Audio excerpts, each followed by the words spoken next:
You may or may not answer. You're not compelled. But you just please say, I do not wish to answer. That's it. At least we know it's a direct response. And with that, we move to the next Madam Chair. person on the list. Madam Chair. Madam Chair. Hindi na po tayo matatapos. Yan ang sinabi ko sa iyo kanina. Ayaw mo maniwala sa akin eh. Aabot talaga tayo ng bukas dito. Diba? Madam Chair. Is this an inquiry regarding what he said?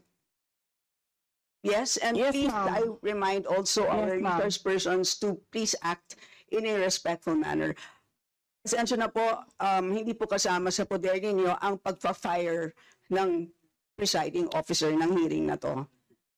So yes, you So if you allow members of the House of Representatives lines like what you just said, like pusit,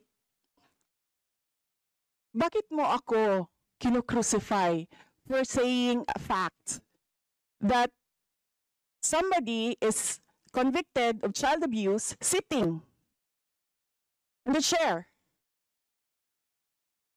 Pusit, and then I cannot fire the presiding chair. So bakit?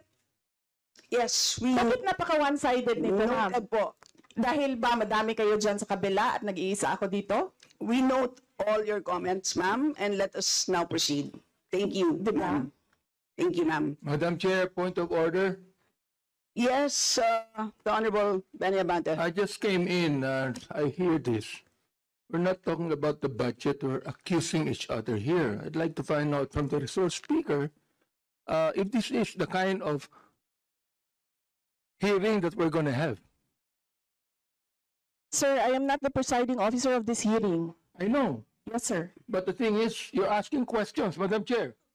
The resource speaker does not have any right to ask questions. Or do you have?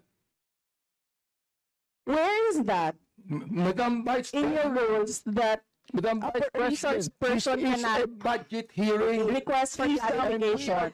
Some order, please. Some order, please. Yes, Honorable Benny Abante, you may proceed.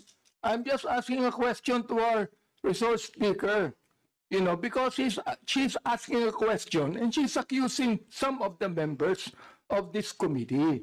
I just would like to find out if we are the ones that have the right to ask questions and her right is to answer the questions of the committee. Okay, so Yun lang po sa akin yung point of order, Madam Chair. Yes. I think you understand me, Yes. Madam Vice President, am I right? No, sir. I'm gonna ask the chair to ask you to clarify what are my accusations. Yeah, please wait to be recognized, ma'am. Pasensya na po.